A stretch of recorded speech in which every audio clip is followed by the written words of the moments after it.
Welcome to the C.L.I.M.B. This is a show dedicated to helping singers, songwriters, and indie artists like you create leverage in the music business.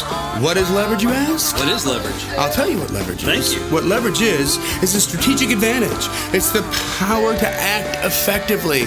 It means that you're bringing value to the table, so they need you just as much as you need them, or maybe they need you more than you need them. Whether you're a songwriter, an indie artist, a musician, you want leverage. That's what it's going to take to make it in the new music business. It's not just about your talent. It's not anymore. Like they're not going to develop your talent. So that's why we called it the C.L.I.M.B, creating leverage in the music business. C.L.I.M.B. See what we did there? I did see that, yeah. See what we did? And you're the one that came up with it. That's why I saw that so easy. That's my good friend and co-host, Mr. Brent Baxter, y'all. Brent is an award-winning hit songwriter with cuts by Alan Jackson, Randy Travis, Lady Antebellum, Joe Nichols, and more. And what I love about Brent is he helps songwriters like you turn pro by revealing how you write like a pro, do business like a pro, and not only that, he connects you to the pros so that you can take the next step and make a move in your career. And you can reach Brent super easy at songwriterpro.com. Once again, it's songwritingpro.com. Once again, songwritingpro.com. At least you didn't call me Randy. And I would like to introduce you to my co-host, Johnny Dwinell. You get that joke if you've been a listener. Johnny owns a Daredevil Production. They help you find your sound, and they help you grow your audience so you can become the artist that everybody loves, and so you can get paid.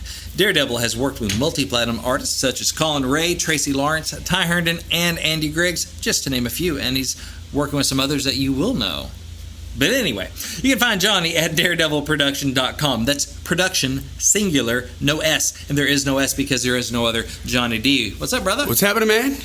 I'm recording a podcast today. Recording a podcast! It's the end of July. It is. As end of July as you can get on this wonderful Tuesday. That's Hopefully right. It's wonderful. We're recording this ahead of time, so if it's actually a horrible, tragic Tuesday, sorry. Yeah. Let's find the silver lining. It's already queued up and it's going to drop no matter what. So find the silver lining. Right. What are we going to learn today?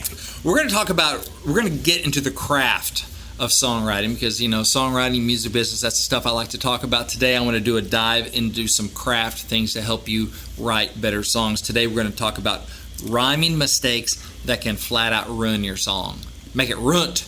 Rhyming mistakes that can ruin your song. Right, yeah, like, for example... Well, before we get into it, we got some business we got to take care of. Yes. Here we go.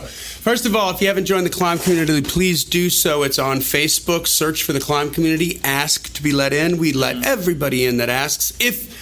I rephrase. If you don't have a freaking picture on your account, like a profile picture, I'm not going to let you in because you look like a bot. We don't trust you. But otherwise, if you got a picture, we're going to let you in, and then as long as you're good boys and girls, you'll stay in. If not, you'll be roadhoused out. So don't spam everybody to heaven and back. Right. Like be good people. And there's lots going on in the C.L.I.M.B community, which I love. I mean, everybody helps everybody else. They're asking questions. They're sharing stuff that they're doing that's working, and it's just a really cool hang, I think, man. I'm real proud of it. And Brent and I still comment on every post that, for the most part, and we're getting in there. So if you got questions or whatever, we'll get to them. We'll answer them.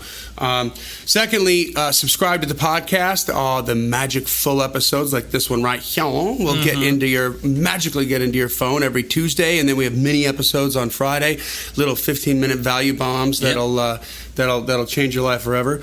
And share it with a friend. There's nothing better than a referral, like better than us telling, hey, we're really awesome. You should hear, we got some valuable information. When you're like, dude, check me out. I love this podcast. It's super cool. You could be helped with this. Like they got some answers for some of the questions you've been asking me. That's the greatest compliment you could give us. So make sure that you share it with a friend, another songwriter friend, another musician friend, another indie artist that you're in cahoots with. Let them know. And then finally, take 30 seconds, leave a 5-star rating and review.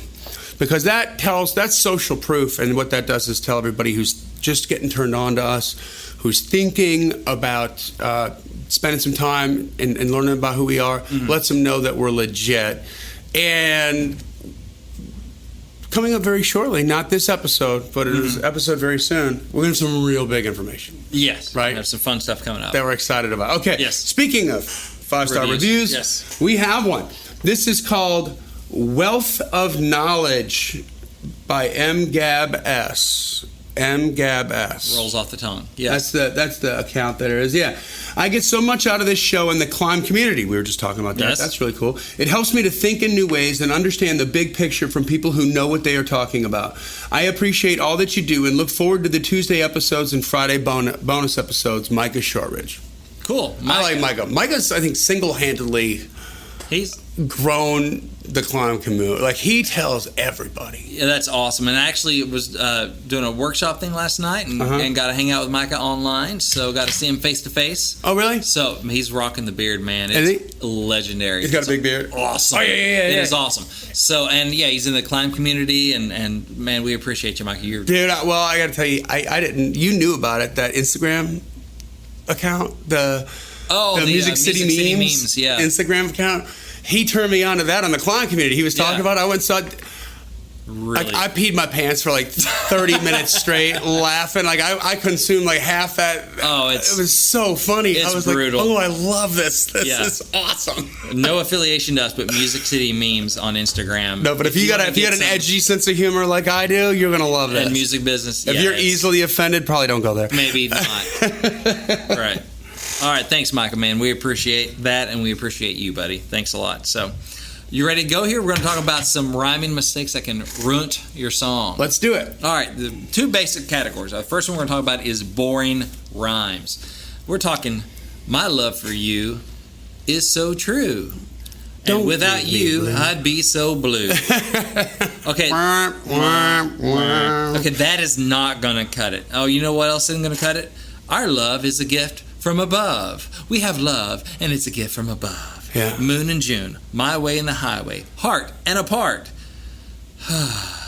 Listen, the music business.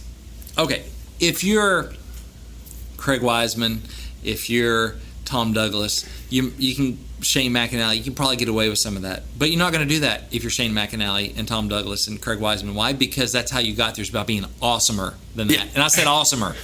All right. So listen, if you're outside the business, you're trying to get in. Yes, sometimes you can get some clunker rhymes if you write with the artist or whatever, but that's not going to grow your career. Okay, we have to hold ourselves to a higher standard than that. Yeah. Okay, there are going to be some exceptions to this, but in general, that stuff is not going to work. The heart and apart, because man, if I'm listening to a song, and I listen to a lot of songs for to play for publisher events and other stuff, in the Freddie community, Songwriting Pro and stuff, and if I hear something a line ends in above, I'm like, oh, here comes love.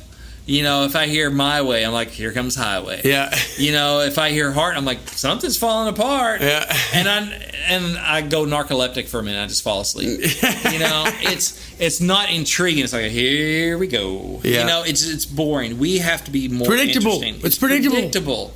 And not in a good way. Sometimes you want predictable, and here it goes. Steph Curry's making a 3-point shot. It's predictable. And he makes it. Yeah. Drains it. It's not exciting. Yeah. But this is and he hit another layup. Because this is not the 3-point play from the logo. You know, this is the little alley oop. It's Manute Bol dunking. He was 7'10" or something. It's not exactly. He just goes up on his exciting. tippy toes and just boop, there it is. Okay, I mean, if you think you've heard a certain rhyme a lot, imagine how many times a publisher's heard that rhyme. Because we just hear the stuff that makes it through all the filters and gets on radio, or other stuff that's through playlists and different stuff, and we have more access to music. But publishers, man, I mean, I've talked to publishers who listen to 100 songs a day. Yeah. That's more. Those are different songs. That's more different songs than you're hearing a day. And so if something tricks your trigger a little bit, I've kind of heard this rhyme before. Imagine how many times they've heard that rhyme. Yeah. And how boring it's going to be for somebody that can open a door for you or not open a door for you, or return an email or pass the song along or not. So, yeah, like I said, sometimes boring rhymes make it into songs on the radio, but they're probably internal rhymes, right, inside a line. So it's kind of like a bonus rhyme, and it just helps the line flow. Mm-hmm. That's cool because they don't have to carry as much weight. You don't have to do as much work. They're inside a line, not the big rhymes kind of at the end of lines, or they're few and far between. Yeah. To get away with simple cliche rhymes, you have to do something absolutely amazing in other areas of your song, like an amazing melody, amazing idea, just heart-wrenching, raw, simple honesty, or something else. And really, why give yourself rhymes that you have to overcome? Yeah. You want to, you don't want to have anything in your song that you have to overcome. And boring rhymes are something you have to overcome with the rest of your song. Right. Again, the rhymes are kind of boring, but the rest of it's so great. How about you just make better rhymes, and all of it's so great? Yeah. And so all killer, no filler. All killer, no filler. Right. And yeah, most rhymes have been done before, but we want to go for something a little more interesting. I think of that Walker Hayes song, You Broke Up With Me. And it's, he does a lot of wordplay, a lot of interesting rhymes. He's on that You Broke Up With Me, he's like, crowd surfing like Swayze, ain't drunk, I'm amazing. He just a rhyme amazing with Patrick Swayze. Yeah, that's awesome. And you may hate that reference or whatever, but you didn't see that coming, and it's fresh, and it keeps your ears perked up for what's coming next. So many rhymes and stuff like Walker does, and some other stuff that's so cool.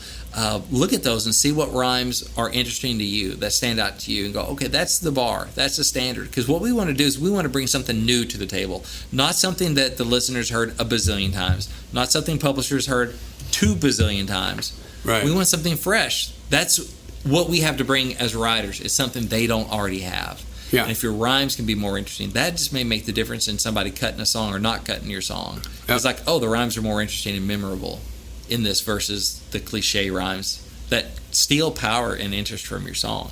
Yeah. So dig deeper. I mean, if you're just flowing and you write the boring rhymes to kind of get your first draft and get your thoughts down, that's cool. Yeah. All that matters is the end product. Doesn't matter how you get there. But now go back and see if you can replace those rhymes with something See if more you can step it up. Yeah. Yeah. So what was interesting you said about the I just pulled up the lyrics for this song from Miranda Lambert that has like a lot of predictable rhymes, but because it's raw and emotional and it's framed a specific way, it kind of works, like Tin Man. Yeah. Yeah, really good song. Right? Like, so that's a situation where you said where it was like, what did you say? You overcome that was so raw and heartbreakingly raw and honest. Yeah, honest. Yeah, that's what you said. Yeah, and she wrote that herself, I believe. Did she? I think so.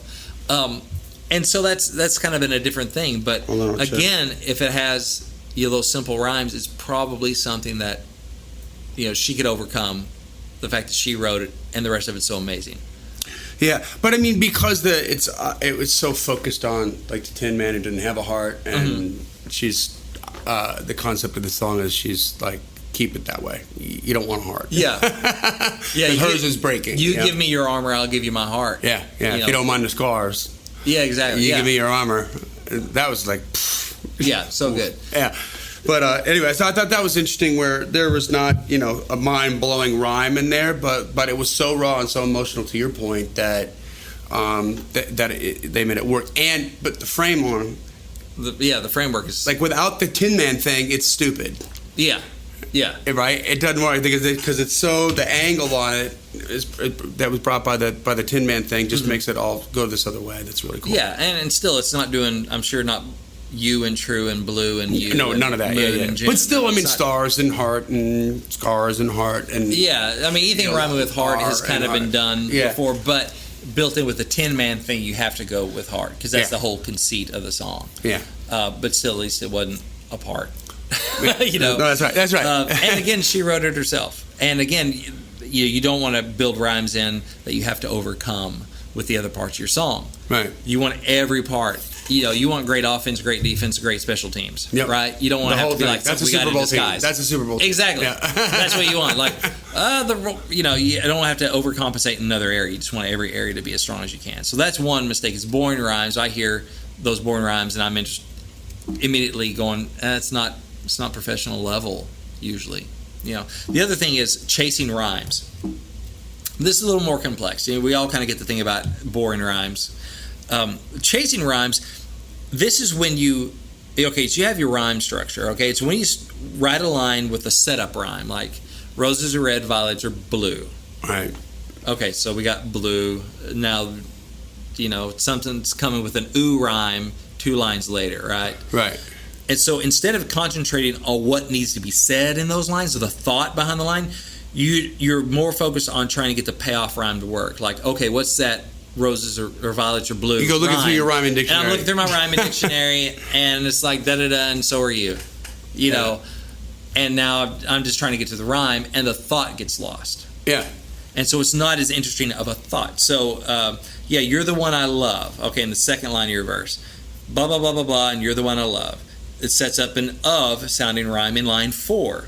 So it's easy to spend lines 3 and 4 just trying to get to girl, we fit like a glove. Right. Without really stopping to consider what should the thought of those lines be.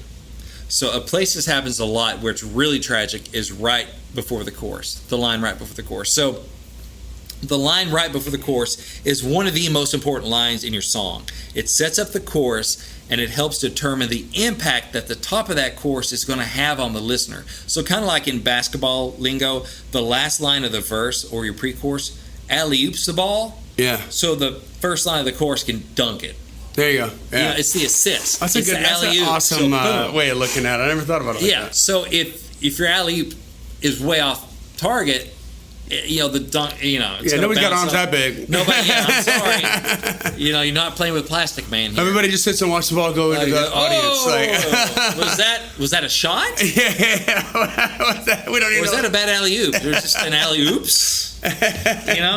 But okay, so that line really serves that chorus. But sometimes, instead of serving the song or serving the chorus, that line before the chorus gets trapped into serving the rhyme that came before it. Right. The rhyme is trying to wrap up. For example, a writer can get too focused on, okay, the line above ends in blue, so I have to write the next line so it ends on an ooh sound. And the result of that, aiming at the target of an ooh, instead of the thought, can result in a line that's weaker than it should be. Right. Because you're just serving the rhyme. Right. To avoid this trap, this is what I do to avoid the rhyme trap, chasing rhymes. I'll usually figure out the idea of the setup line, but then intentionally leave it like unrhymed before moving on to the last line of the chorus. Okay. And then the last line of the chorus, I'm really going to lock that down and make sure it wraps up the thought of the verse and leads beautifully into that chorus. Okay. Because it's a hinge line. Yeah. It's a linchpin line. It's really important. Yeah. And I'd rather have that really important line dictate the rhyme of the less important rhyme that goes up above. Every line is important. Right. But if something's going to give a little bit, I'd rather have it be the line before that's kind of before in the middle, chorus. Before that really important hinge line. And so that it frees me up to focus on finding the strongest idea for the last line of the verse, and on finding the best idea and figuring out how to say it. Then after I have that figured out, then I can go back to the setup line and then figure that one out. All right. Yeah. So this is maybe hard to kind of see. Just hey, I'm trying to follow you. Okay. Audio. So last line of the chorus, figure that out first. Right. Not like first of the whole song. Last line of the chorus. Or sorry, last line of the it could be, but last line of say the verse. The verse, you're saying. Okay. The one before the chorus. The one before the chorus. Right. It's going to be finishing up a rhyme from somewhere up above it, right? Right. Right. So you figure that line out first, and then you really lock in the line before it that is going to So rhyme. write the last line of the verse that's going to springboard into the chorus first, and then write backwards. And then to kind of write backwards, yeah. Okay. Like you may get the idea of that, first rhyming line. Mm-hmm. Like, we're going to talk about her going back home to California. Okay. And then last line of the chorus is going to be, this thought. Right. Oh, yeah, that's the thought we need. Let's really hammer that line out right before the chorus. And you hammer that line out where it sparkles, right? Yeah. And like, okay, now we still know the thought in that line before is like she's going home to California, but now I know I need to rhyme with Hollywood Hills or California Stars or the Walk of Fame based on what the line is before. Say that line right before the chorus ends in Thrills or whatever. Yeah, no, that's cool. No, and now you're like, okay, Thrills is my rhyme. Now I'm going to go up to above and fit that thought of that she's going home to California with that Thrills rhyme because I know that's what needs to go into that chorus. I got you. Now I'm going, and now she's I never thought driving of up those backwards. Hollywood Hills. But you're in a way you're writing backwards because you got the thoughts in order, but now you're really filling in those rhymes and those specific. You're things. Rhyming backwards, maybe. You're rhyming backwards. Yeah, it's a little bit of three-dimensional chess. But we do that. We'll start working on a line. It's like, guys, I don't want to hammer on this line too much because we still got to write that last line of this verse, and it's got to be killer. Mm-hmm. Let's figure out that last line because we got the thought. Let's write that line that's going to wrap up that rhyme. Make sure that shines, and then we'll go to the line above it and make sure we land on the right rhyme instead of boxing ourselves in. And go, oh, now we got to do a tribulation.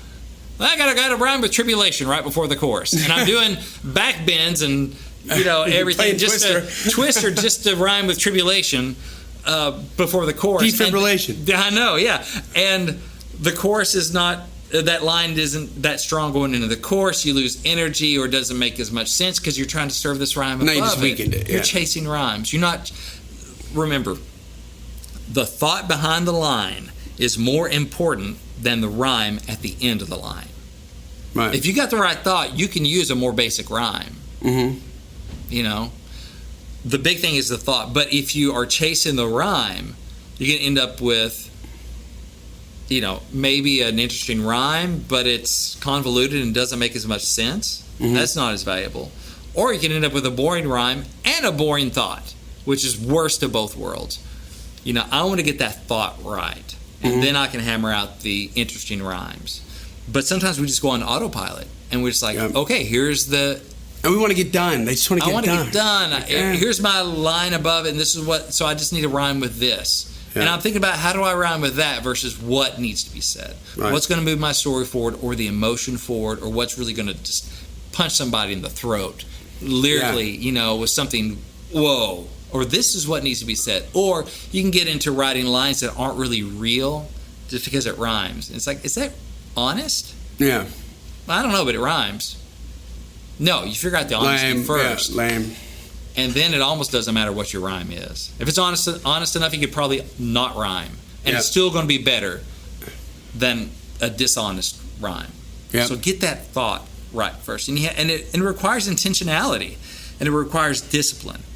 And time to build the habit of putting the thought first. But man, it's so worth it. Yeah. It's so worth it to get the thought right. Because it helps your song be more thoughtful, like less surface, right? Less cliche. So it's more interesting, and it's going to stand out more because of that. Mm-hmm. So many songs and rhymes are almost paint by number, because it's that, heart, something's falling apart. That kind of thing where why do you put that in there? Because that's what songs do when you say love. Where does it come from? Above. Where else does love come from? I don't know. Good thing it rhymes with above. If love rhymed with hell, I don't know what I'd say. But that's going on autopilot. We don't want to go on autopilot. We want to be honest. We want to be in the moment and present and be like, focus on the thought. Is this really the thought of what I need to say? Yeah, that's cool. I never thought about it like that. Well, see, now I'm learning something. That's my job. I want to go write a song right now. That's my job. I want to go write a song. Right. So hold my beer. Hold my beer. I'm gonna write a song. So I just want you guys to be mindful of that with this week as you're writing, to be really mindful of your rhymes, to make them interesting, but even more important, to make sure the thought behind the line is solid, is rock solid. Then figure out the rhymes. That's true. Then make them interesting. So like the order: thought, then interesting rhyme. Thought, then rhyme. Thought, then rhyme. Exactly. There you go. Serve the song, serve the thought. And I think that'll, rhymes matter. If you don't believe me, you just ask a publisher. Yeah. They know that rhymes matter. And that's part of like Walker Hayes. What's blowing him up is he's just on another planet. Eminem. They're like, I didn't know those words rhymed. Yeah. It's so interesting. It's engaging. It keeps your attention. Yeah.